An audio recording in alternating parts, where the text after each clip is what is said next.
Good evening, and thank you for joining us. And welcome to another edition of Community Immunity. This has been our 10-part series where we have been focusing on areas that have been either and talking about specific regional states and areas that about the vaccination rates, particularly among Black and Brown populations. And so we really spent a lot of time going through the dirty South. We went through all the Southeast. We were doing Georgia and Tennessee and Florida and Louisiana and Alabama. We've done all those states, but now we said, okay, we're done with the South. We're going to go to the Midwest. And so we're in a Midwest state of mind right now. We're going to be talking tonight about Illinois and Michigan. Now, when we're talking about those two states, we know we're going to be really talking about Detroit and Chicago. Let's keep it real. That's where most Black folks live, in those two states. So we're going to primarily concentrate on Detroit and Chicago. And I've got some really interesting numbers here because surprisingly, and not surprisingly, those states are doing fairly well when it comes to overall vaccination rates. When I'm looking at the state of Michigan, 5.1 million residents have had at least one dose. 4.7 million residents are fully vaccinated, and that is from a total population of about 8.1 million people. So we're looking at somewhere between about 50%, a little over 50% of people have had one dose. Just under 50% are totally vaccinated. Also, 7 counties in the state of Michigan hit the 70% first dose rate by July 4th that President Biden wanted. So that's great. 7 counties in the state. So all those are really good. But then you start getting down to when you start looking at the Black population. Of the total number of people that have been vaccinated in the state of Michigan, 364,000 have been Black. And so that's not very good. City of Detroit, about 31.6% of the people have had one dose, 25.98% of the people in Detroit. And Detroit, of course, is 78.3% Black. So, and in Wayne County, which is the county that's Detroit, 53.07% have at least one dose, and 48.6% are fully vaccinated. So as you can see, that fully vaccinated in Wayne County, when you pull out the city of Detroit, it changes dramatically. So they have done some interesting things there in the state of Michigan. But really the ultimate thing is, from what reading articles and things about what's going on in Michigan is that they waited too long to start the incentive programs to get people vaccinated. The information didn't get out, and they didn't factor in the fact that even though Michigan is associated with, and especially Detroit is associated with car manufacturing, people in Detroit, 25% of the population does not have a car. So they didn't think about in terms of getting people to vaccine sites, how they're going to have to use public transportation to get to vaccine sites. They're saying that they did it at Ford Field. They had a mass vaccination site at Ford Field, and 275,000 people were vaccinated there. They didn't hit their goal, but still, that's a lot of people. But only 7% of that came from the city of Detroit. So that's people in the suburbs and surrounding areas were going to Ford Field to that mass vaccination site, but it wasn't the people of Detroit. So we've got to figure out how to get Black folks in Detroit vaccinated and what they need to do. And they've got some good things going on now. They've got they were giving away tickets to baseball games. They were giving away gift cards to people that were getting vaccinated. So they're doing good things now. But the consensus was, from the articles I was reading, is that they should have started off with those programs, and they would have gotten more people vaccinated. In Illinois, one dose, 7.6 million people, about 60% of the population there. 5.9 million people, about 46.7% are fully vaccinated. Now, Black fully vaccinated in Illinois, 30%. And that is the lowest of all the ethnic groups there in the state of Illinois. So that is also not very good. So according to the CDC, Joe Davis, I don't know if y'all could tell me, y'all Illinois folks could tell me, DuPage, Lake, Kendall, Cook, including Chicago, Kane, Will, and McHenry counties exceeded Biden's goal of 70% with one dose. And so that's the good news. But the Black areas like Inglewood and other areas, they're ranging 40 to 45% in terms of Black vaccinations. And so, as again, we are several percentage points behind the populations there in those two states. Now, I will say the good news is those two states are doing much better than our southern strategy. So I don't want to make this all gloom and doom, but that's the reality. And so we have to really kind of talk about why that is. And so we've got a great panel of people that are going to be talking to you tonight. We've got Dr. Renee, who y'all know. Ask Dr. Renee. Y'all know Dr. Renee. She is a frequent host here on BlackDoctor.org. And so we're going to get some of her unique perspective as being a host of one of these programs, and some of the comments that she gets to see the comments. She gets to interact with people, interact with guests. So she's going to have a unique perspective. Plus, she can kind of give us a little bit of how vaccinations work. We also have some local residents there in Illinois to really kind of talk about what's going on, what's happening there. They tell their vaccination stories. So maybe if we can tell those stories, we can get some insights on what's going on. So before I get to our guests, I just want you to do me one favor. If you're watching us, let us know where you're watching from. Put it in the comment section. Tell us what city, state you're watching from, especially if you're from either Michigan or Illinois. Please let us know and give us your county residents there. So I'm going to shut up. I'm going to get to our guests tonight so we can really start this discussion.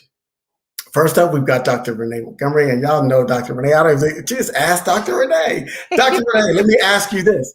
How are you doing this evening? I'm good. So I saw you backstage kind of shaking your head when I was dropping some of those numbers. When I say those numbers, what was the first thing that came to your mind?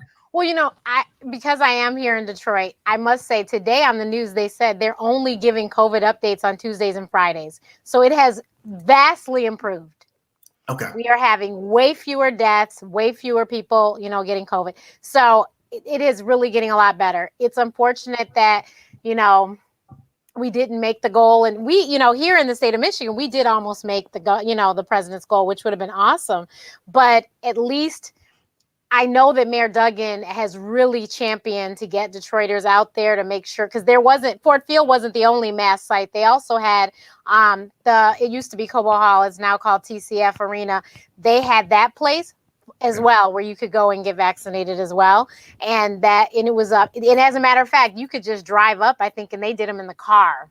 In their garage. And this is a place very similar in Chicago to like McCormick Place. So it's a huge place like that. And so they, have people being vaccinated. So I know he tried really, really hard. Mm-hmm. And they were also talking about the fact that there was a whole lot of non-Detroit people showing up and trying to figure out how to fix that. But I mean, what can you do? I wouldn't want the vaccine to go to waste. I'll say that. Right. You know, and that's a real the challenge. alternative. Right. And that's a real challenge that I've been hearing is from some of these states, is that especially like with some of the vaccines that require to be refrigerated at lower temperatures, and then they're only good for a certain number of days once you open up the pack. Yep. And so that becomes a real concern because you need people or you're going to be throwing away vaccines that we pay for. And so we didn't want to throw away vaccines. So I'm glad people got vaccinated. I know here they are doing an amazing job with the PSAs. They have PSAs that have all physicians telling people why they should get vaccinated. They have PSAs just talking to man on the street, people walking by. Why did you decide to get vaccinated? They've got one that has adults. They have one that has nothing but children, all teens. Yeah. And they're asking them, why did you decide to get vaccinated? So I know that the PSAs here, the state of Michigan, is killing it on those. And I know I participate because I do actually reside in Chicago. I'm just here temporarily. But I do know I participated in a PSA with some other Black female physicians to do some stuff for Chicago. So hopefully you guys will start to see those on social media. And then, of course, Ellis knows I did a PSA for BlackDoctor.org that clearly went viral. It went viral.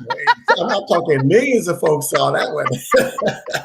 Yeah. So, but yeah, vaccines are important because I just have to remind people we don't have polio. No one with polio probably because there was a vaccine created. Everyone got it. No more polio. Right.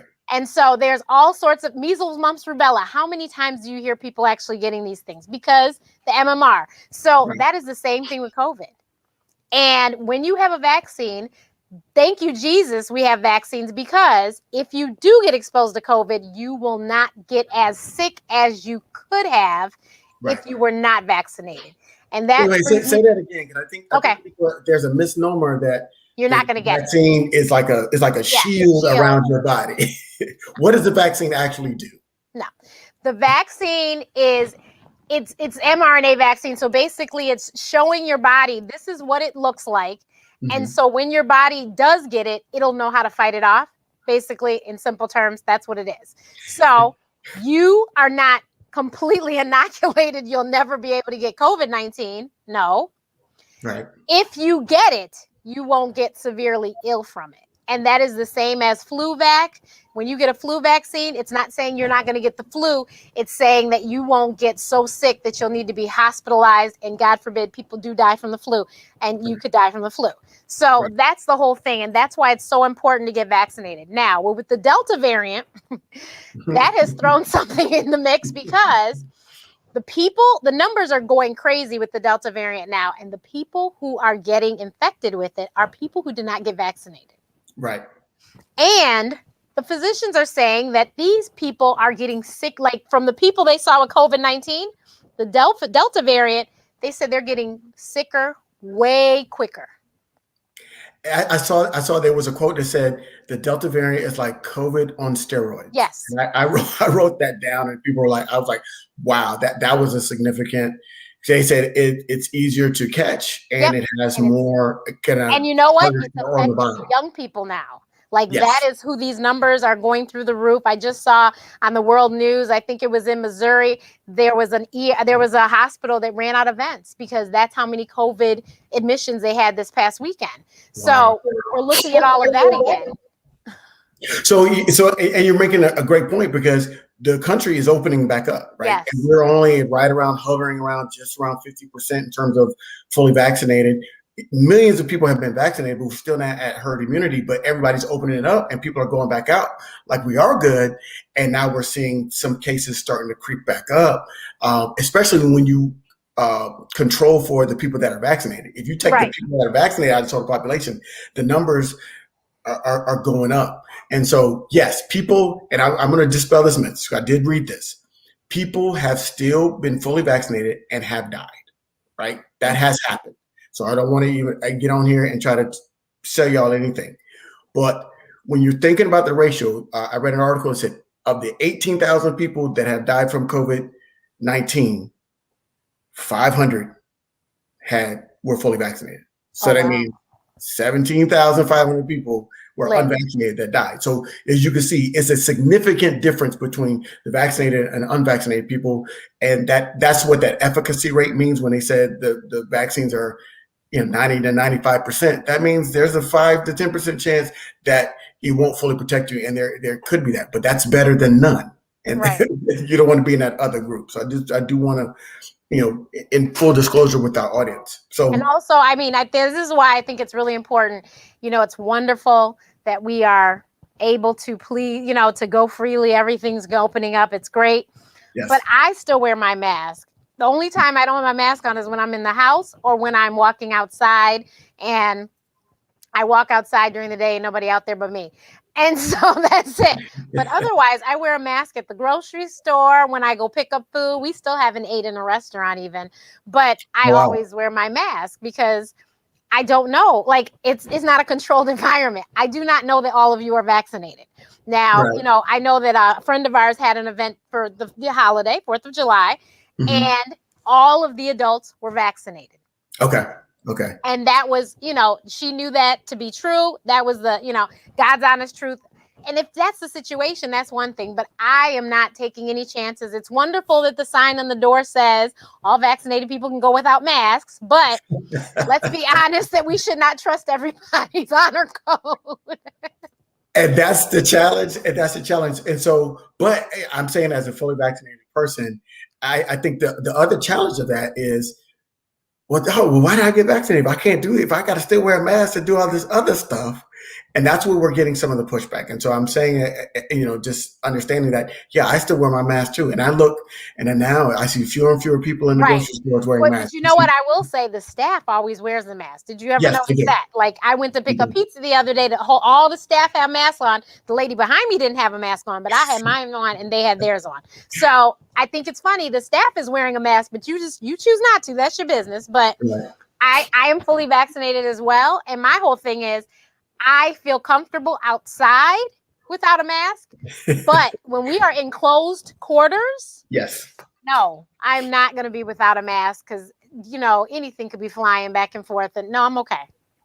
I think that the safe rule of thumb, if you're even if you're vaccinated, is if you go into high traffic areas like grocery stores, if you're going back to the gym, if you're going back to your Right. gym, you wear your mask. If you're going to a restaurant where people are eating and spittle and everything Right. could be flying, when people are eating and drinking and having a good time, have your mask. Yeah, you can't wear it while you're eating. I know, I get, Right. but still have your mask when you're walking into the establishment, and when you're going to the bathroom, put your mask on. Things of those natures. Those are kind of good, safe outside activity. If you're away from other folks, you can take your mask off. You can feel more comfortable taking your mask off. And of course, traveling. If you go to an Right. airport, just don't Oh even. yeah, at the airport you have to. They're not playing. So, and I think that granted they are filling the middle seats now, but they're Yes, not playing with the mask. They're like, you can't get on the plane without having your mask on. So I seen too you many. don't I have to seen wear too it. many people getting thrown off planes. Too many videos. Exactly. So I'm like, you might as well just Too many people conform getting and thrown wear off it planes. because you go lose your ticket, lose your money. Yes, So you it's might not as well worth it. wear it. But the state of California, they said they changed their mind and they said inside you need to wear masks. So it'll be interesting to see if Michigan and Illinois will change and say that. I don't And know. that state is over 70% as a state. Right. They have reached over 70%. And so they are cruising along very, very well. But I think they're concerned about the Delta variant Well, for. they said they were at 5%, like they had gotten lower than 5% with COVID. And then the Delta variant, now the numbers are going back up. It's like over 30% now. Oh wow, yeah, and that's one of those things we have to be wary about. And people think that we're blaming the unvaccinated for the Delta variant, and we're not doing that. So I want to make sure that we're perfectly clear on that. However, we will say this: if you're unvaccinated, you can become a virus factory, and I'm using Exactly. layman's term because Yeah. if you get infected by the virus, what happens is it just continues to replicate in your body, and when it replicates, it can create a variant. And so unvaccinated people can become virus factories, where vaccinated people, they already have antibodies built up. And so they will kill and suppress that replication Yes. process. And so therefore there's less likely of a chance that a virus, a variant will be developed in somebody that's vaccinated versus somebody that's unvaccinated. That's the real, that's just the science. That's it. That's exactly the truth. That's why this community immunity, herd immunity, whatever you want to call it, that's Right. why it was so important, because we can ward off these variants if Yes. we all get vaccinated. But if we don't all get vaccinated, then we start here. You heard they had to change it to a Greek letter system because all these other variants started coming to be, and they didn't Yes. want to name it the Britain one and the this one, so they gave it Greek letters. And it was a little culturally insensitive when they called it the Indian variant. I think that was a little bit culturally insensitive. I think it's very insensitive. I agree. Yeah. Totally agree. Yeah. So I do prefer the Greek letter, but can we just not get any more? How about that? I think the good thing is for Illinois and Michigan, yes, this is the time of year where we can spend time outside. So be okay with being without your mask outside. That's fine. Right. But if you're going to be inside, please wear your mask. And hopefully by the time that it is too cold for us to be hanging out outside, we will be able to be indoors without our mask on. That's my hope and fear. That's my hope and prayer. So my last question for you, Dr. Renee, because I know you got to run, but what can we do to get more people in the city of Detroit, especially Black folks in the city of Detroit? I mean, 78% Black, but only 7% of the people in the city that are using the facilities to get vaccinated. What can we do? Why do you think that is? It's such a low number there in Detroit and in Michigan. I think just like, all these other conversations, the problem is that there are so many of us that still don't understand and don't trust and don't. So we need more people. Just like I said, Michigan has tons of PSAs. So we need more celebrities to get in front and say, hey, we need to do this. And actually the Tigers, I think the whole team got vaccinated or something, which is why the whole ticket giveaway with the Tigers. Oh, and we did get an incentive that's really good. There's a sweepstakes now. And the top prize, don't quote me, but I think it's $1 million. And then next is like 500,000. And anyone can enter that as long as you received your vaccine between December 1st of 2020 and July 30th of 2021. And so there's some motivation to get vaccinated. There are some scholarships involved with that sweepstakes as well. So if you're a younger person trying to go to college, but I think really we need to just, all of the physicians that I've talked to on Black Doctor agree that we need our church leaders. Yes. If it's the athletes, whatever sport, the Detroit Tigers, the Detroit Pistons, we need all of the teams. Not the Lions, because nobody's going to listen to the Lions. We got this new coach, and that man is fire, okay? But, and look, and I don't even do sports, but I just seen him on the news. I'm like, this man ain't playing. That was a joke. That was a joke. The joke. Right. So, but we can get all of these athletes to speak about it, because I know that they've gone through this process and stuff. Yes. And several of them have gotten COVID. So we can get them to get in front of, social media and say something. And then look at all these fabulous Detroiters, people that came from Detroit, David Allen Greer, all these people that came, Lonnie Love. We have such amazing people from Detroit. If they would talk to the Detroiters and say, hey, look, I got vaccinated. Please, can you, I think you should do this for your city, for your grandmother, for your, and then especially with this Delta variant is getting the young people. Unfortunately, there is a population of young people that cannot get vaccinated yet. Yes. So we really need to nip this in the bud. But I want to say that most of the Michigan colleges have really stepped up, and they're requiring that the students be vaccinated to go back to campus. So that's an interesting point. And I've seen several schools that start to enact that policy, and in some states, and it seems to be divided, kind of red-blue states that's making that decision. Because I know in my home state of Florida, they are really there. The governor there is kind of against that whole process, and so therefore he is. The schools can't mandate it. The public schools can't mandate it. Universities can't mandate it. They're just kind of strongly suggesting it to the students to get vaccinated to come back, but they can't mandate it. And so that's been a challenge. And I've noticed that around the country. It's kind of been how the governor leans either right or left. Yeah. Well, don't mess with Big Gretch. So Big Gretch she's holding us down here in Michigan. And they crucified her. They chastised her when she started. They took her. They made it so hard on her, but she was doing a very good job with the state, and I applaud her, and I applaud Pritzker. I actually was able to meet Pritzker at an event a couple years ago, and I applaud him because I trusted between Lori Lightfoot, Auntie Lori, she was holding us down in Chicago, and Governor Pritzker. I was like, we're going to be okay. We're going to get out of this. And I did spend 14 weeks in my apartment. But when she said it was okay, I finally was able to leave. I had to come for a family emergency. And so I finally was able to leave, but I sat tight and waited until she said it was okay. So. Well, good. All right. So a couple rapid fire questions. Does the vaccine impact fertility? No. Does the vaccine make you magnetic? No.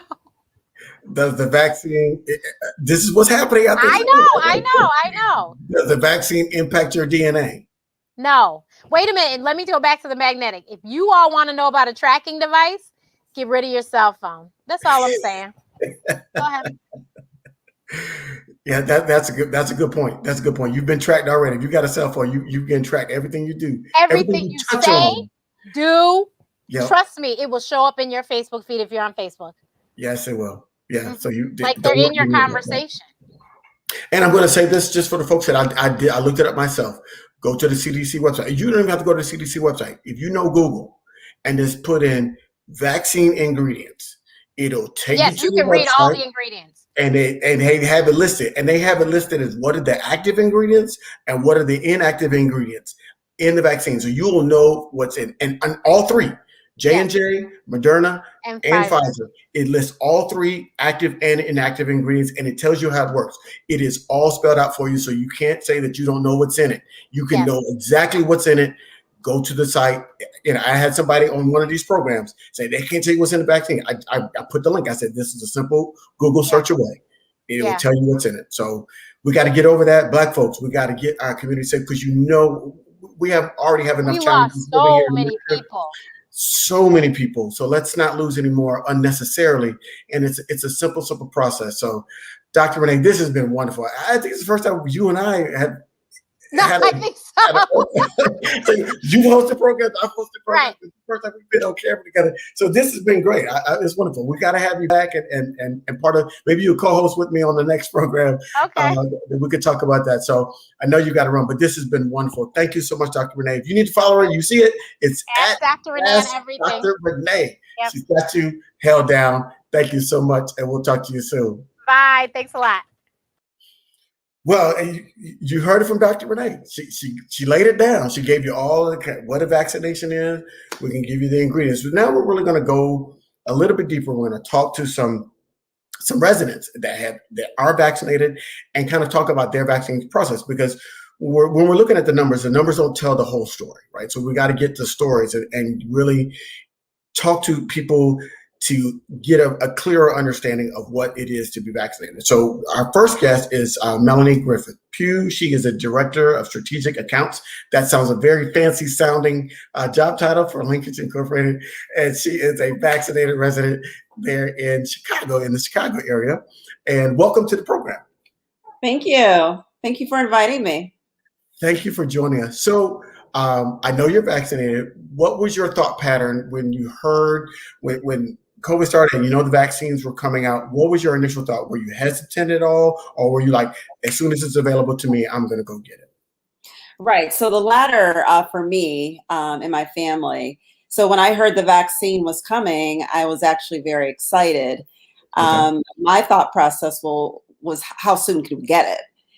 And, once it was available and it was in limited supply when it first came out, Right. I was checking websites. I was looking for it, talking to friends and family just to find out, if they hear of anything, if anything, comes to their area, to definitely let me know. That way I can, possibly track it, to being closer to me. And my family, but no, I was of the latter. I was the one raising my hand, just, waiting for it. Okay. And why is that? You were just like, you had seen enough and you knew enough about COVID, or what made you just like, I'm getting it as soon as it's available? Thanks for asking. It's a very easy answer. I believe in science. And just as you said, in terms of all of the other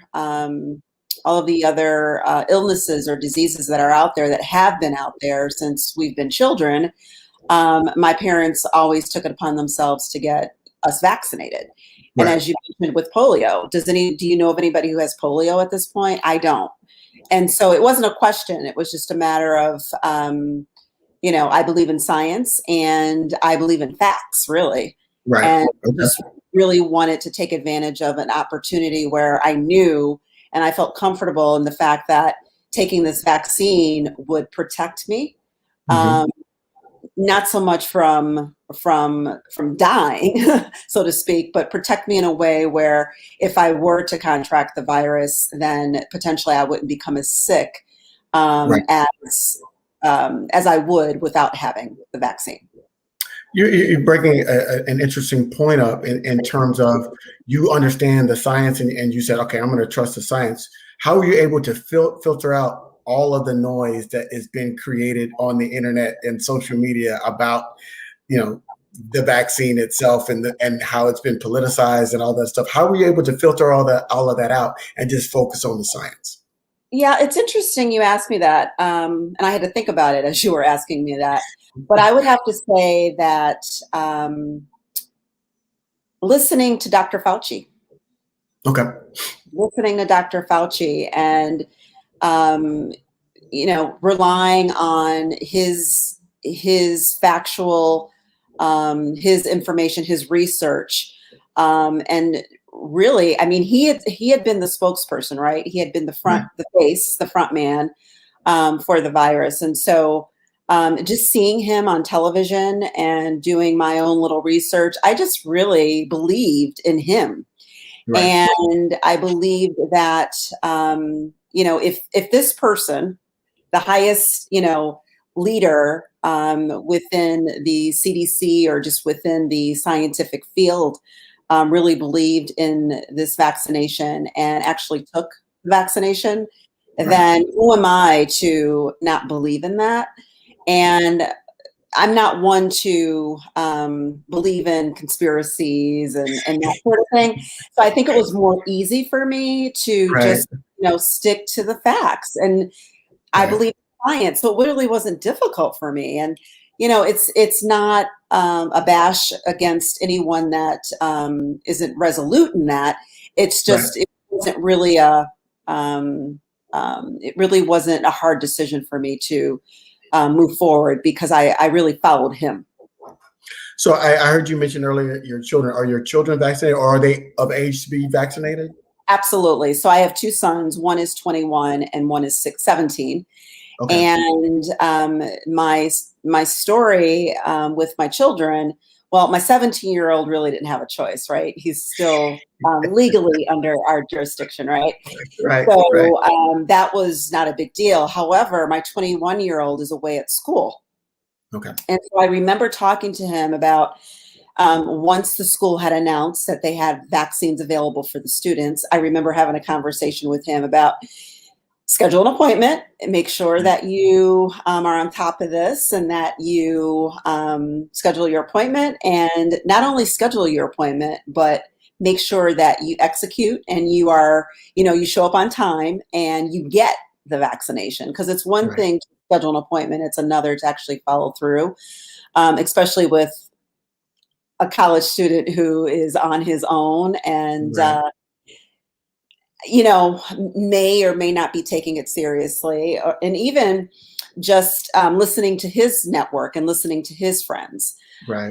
in terms of the information that they're receiving and sharing around in their group. And so talking to my son had actually contracted COVID earlier on. Oh, wow. Okay. And he was one of the ones who went on a spring break against his parents' will and that sort of thing. And so, but he did contract COVID and really didn't have any serious side effects from it. Just really slept a lot.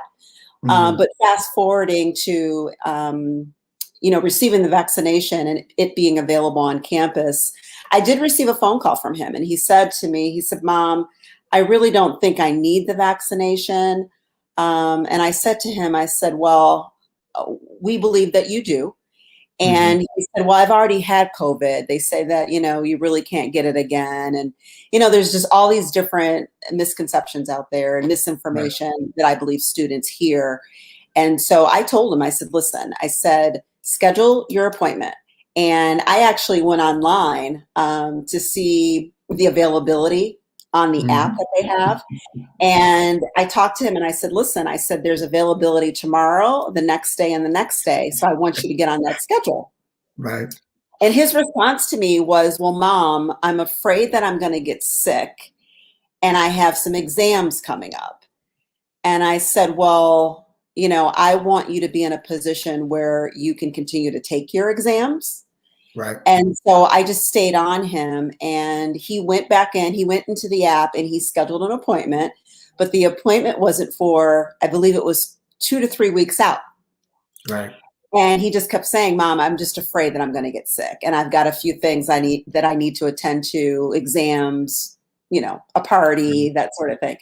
So eventually he scheduled the appointment and I followed up with him. My son called me on the morning of his exam and said, "Mom, I really don't think I need this." And so I told him, I said, "Listen, as long as you're my son, you're going in for that exam." And I said, try not to worry about getting sick. I said, at the minimum, I said, for me, I just had a sore arm. Yeah. And for the first shot, and then the second shot, I felt fatigue. Right. So I said, in terms of, you feeling that you're going to get extremely sick are minimum. Right. So schedule it was already scheduled. I said, get in there, you're going to make your appointment and you're going in there and you're going to get it done. And really, I mean, I'm 800 miles away and I just relied on my parental voice.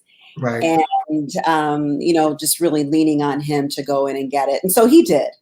He went in and got the shot, and he actually called me and said, "Mom, it wasn't that bad. I really didn't feel anything." And I said, "I told you." So he was fine. And then I, reminded him that he had to go in for his second shot. And he knew that, of course. And so, yeah, he went in for a second shot. No problem. I didn't even actually hear from him after the second shot. And yeah, that's pretty much where we stand with the kids. So my older son at 21, he's fully vaccinated, probably a little bit against his will, but that's okay.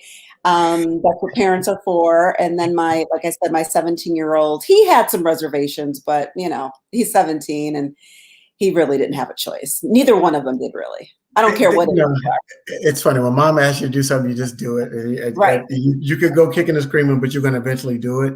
But I think you're raising an interesting point is that, and two interesting points you raised when you're telling the story is one, the younger people are getting their information from different sources, right? And so we've got to we got to go to those sources and see what information are they getting that is making them more hesitant, because we're getting sources, and I'm going to my sources, I'm going to news sites and Facebook from social media, and they're all my peers that I'm friends with, and they're like, oh, we're all vaccinated. They were getting vaccinated before I was. And I'm like, I work for Black Doctor. I'm like, they were getting stuff done. And then so there's that piece. We've got to find out what sources and meet students where they are, meet the younger generation where they are, and not try to drag them to where we are. The second thing is when I was talking to young people, I said, how many of you know somebody that's died from COVID? Nobody raised their hand. When I say, how many of you know somebody that has gotten COVID and lived and survived, they all raise their hand. And so it's about perspective. And so the perspective for their mind is, I'll live. It's not a big deal. Why should I get vaccinated if I'm going to live? But our perspective, when I talk to older groups, they always know somebody. Oh, they got really sick. I did a Facebook Live, somebody almost died. So all of those stories are in my head. So I'm like, oh, I need to get vaccinated. And so it's a different perspective. And so we really have to respect that perspective. Yes. From a younger generation, and really try to meet them where they are with regards to getting them the right information in their sources, get the right information in the places where they get it from, which is, from what I can understand from my daughter, is TikTok and Snapchat. Yes, not Facebook. She has a Facebook account for me and my mom, so my grandmother could keep it. So her grandmother could keep up with her. But that's about it. Does not do anything, But everything is Snapchat, TikTok, and a little bit of Instagram, but not a lot. Right.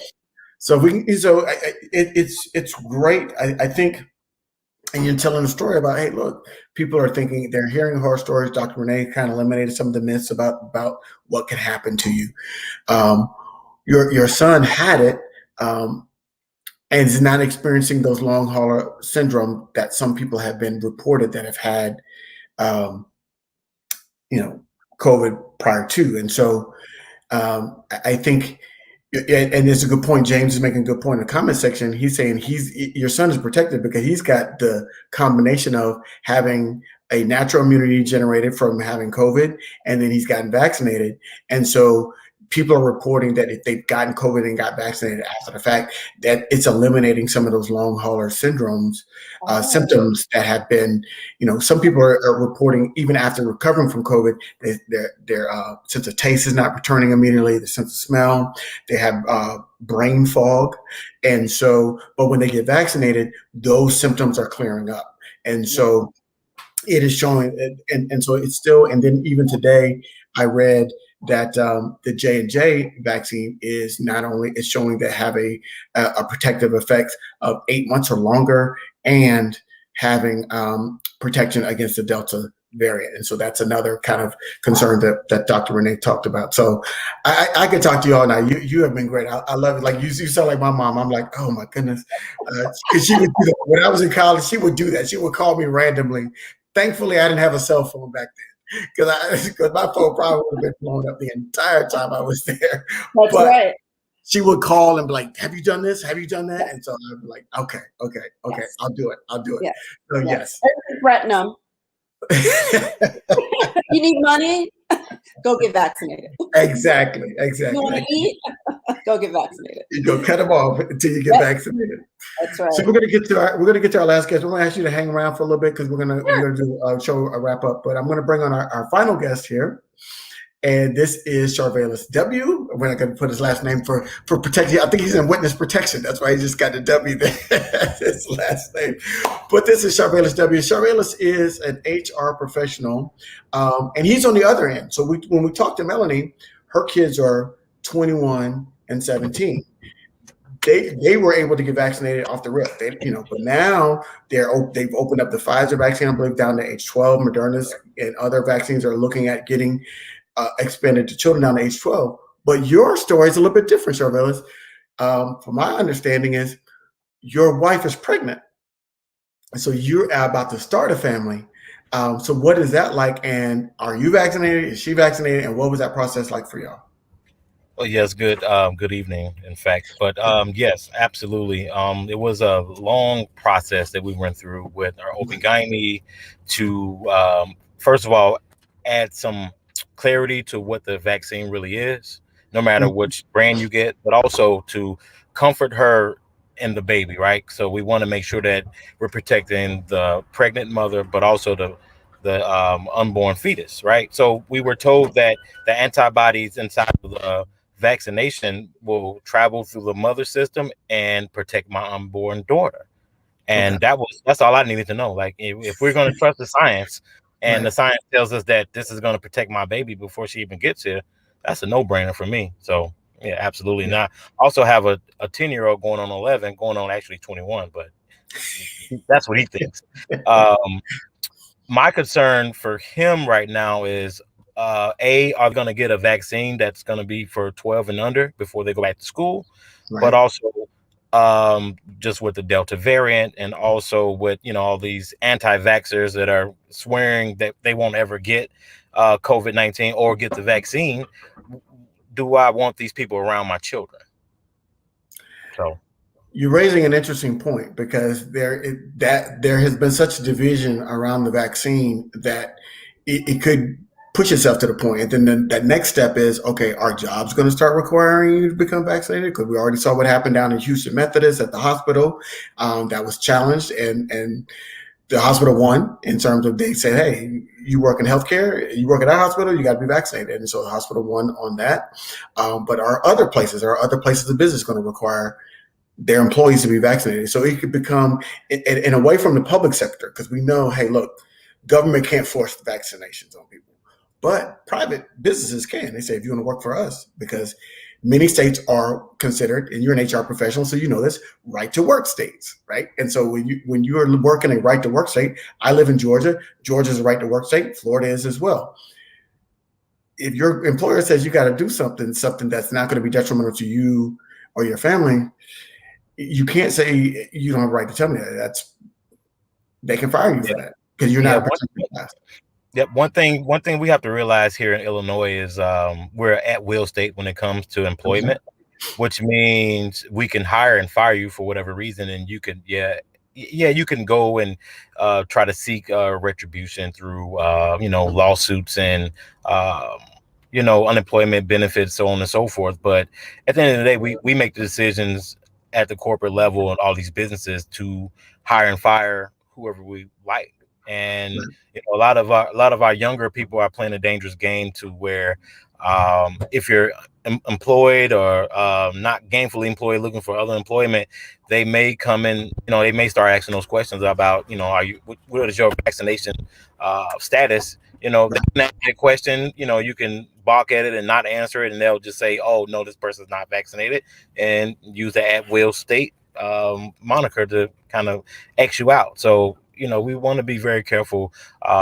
My generation, I'll be 40 coming up this year. A lot of my close friends and some family members are still on the fence or very, very close to being an anti-vaxxer. And I just look at them and I try my best to give them the knowledge that I have, plus be compassionate, because what we don't realize a lot is who's the influencers, right?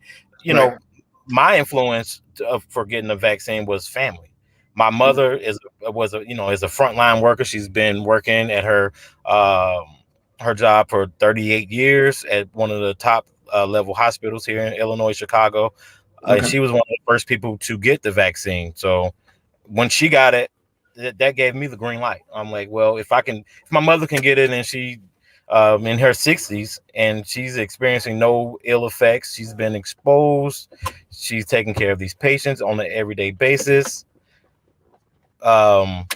Don't be afraid of it. I'm just here to say to the people out here, you're, excuse my French, you're damned if you do, you're damned if you don't. And if you're damned if you do, then you've done everything you can. If you're damned if you don't, then you're gonna regret it. Which vaccine did you get, if you don't mind me asking? I got J&J, and I was hesitant about it at first. They was talking about how it had the least efficacy, but I'm thinking one shot, get it over with, be protected. I'm not gonna fight with the the Moderna people. You got a better vaccine, you got a worse vaccine. The vaccine is a vaccine to me. So you got vaccinated. Yes. That's a good point. That's a very good point. So you still, it's interesting to hear that you've got family members that are still on the fence or borderline anti-vaxxers, and that you still made that decision. And it was for family that you made that decision, that you said, hey, I'm going to protect my family, so I'm going to go ahead. And so is that just your immediate family, or are you talking and your mom, or My immediate family, we're pretty much vaccinated for the most part.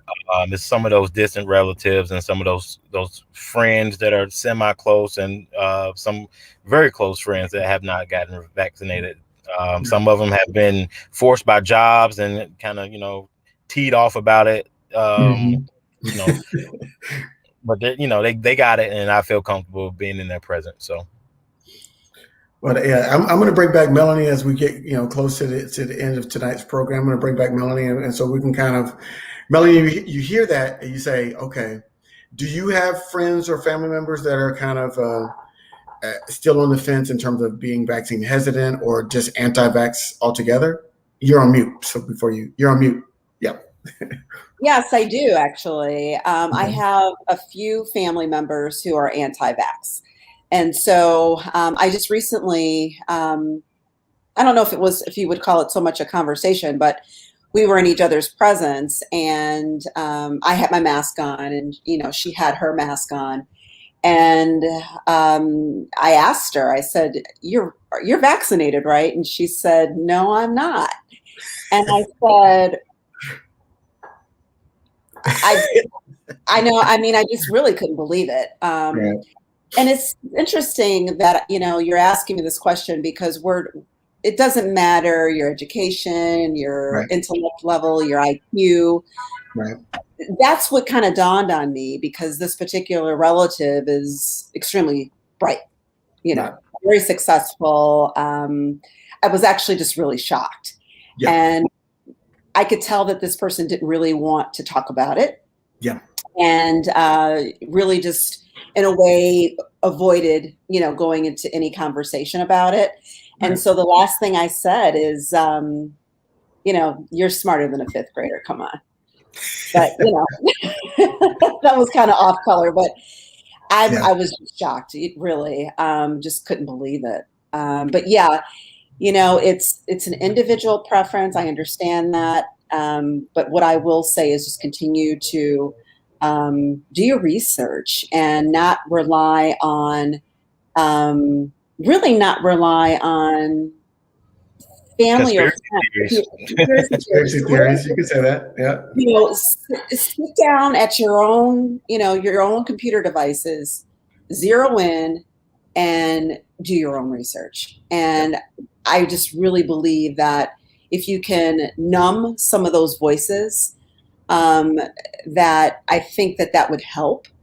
And then I also think that a little encouragement from, Ask Dr. Renee, our other, influencers.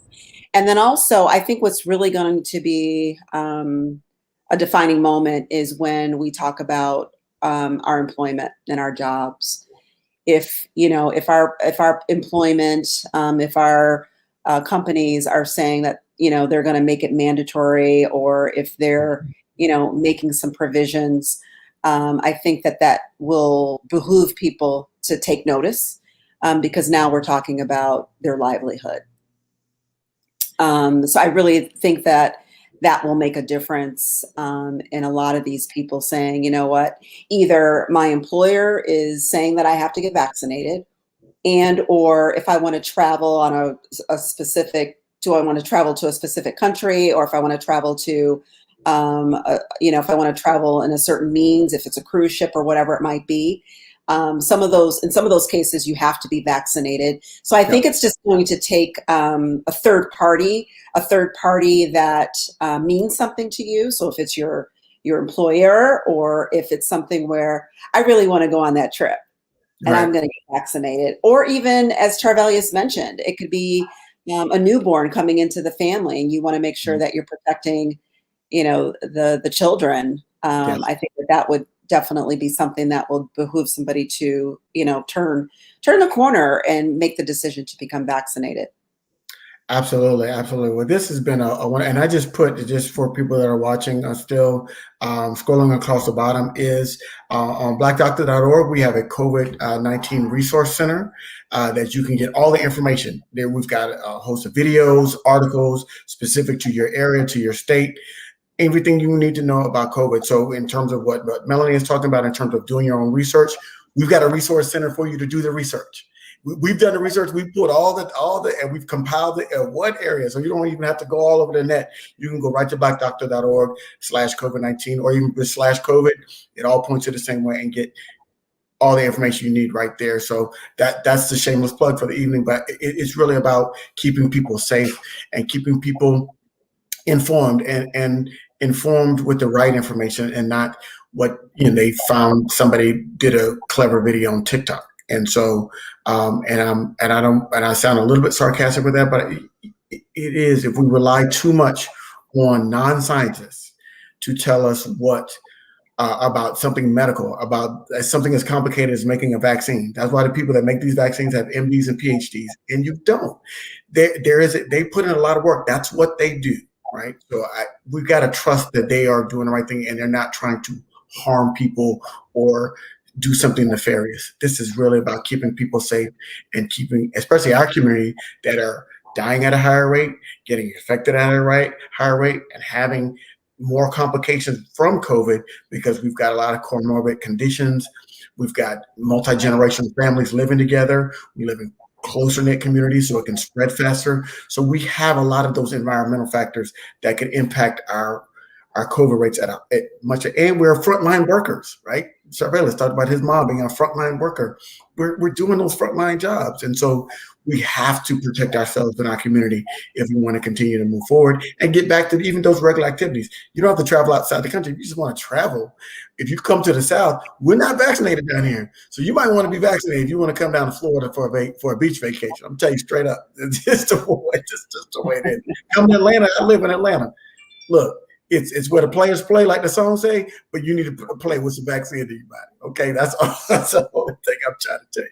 So this has been a wonderful conversation. This is Dr. Renee, Melanie, Charvelius. Thank you so much for joining us this evening. I know we've been keeping a very upbeat tone and we're all smiling, but this is a very serious matter. And we want you to take it very seriously because we're talking about your health. I'm going to be in the vein of what Melanie is saying. Seek information and not affirmation. Okay. Overcome your fears. If you have some fears and some reservation, go to our Black Doctor Resource Center. They've got vaccine information pages on all of the 3 major vaccine manufacturers. They can tell you everything about the vaccine that you need to know. Talk to your primary care physician. Right? Charvelius had to talk to his wife's OBGYN to make sure that it was safe before they did it. But they did it. They talked to their doctor and trusted what their doctor said, not what a video that they saw or some random website that they found on the internet. And so we got to be very, very careful about where we're getting our information from, the information that we trust and that we're going to use to make decisions about our healthcare. So that's it for this evening. Thank you, Chicago. Sorry, Illinois. We're going to say Illinois, Chicago. And we're going to say Detroit. We're going to say thank you. We've got to get Black and brown people vaccinated so we can be safe going forward into 2022 and beyond. So again, thank you all for joining us, and we look forward to speaking with you in the future. Thank you.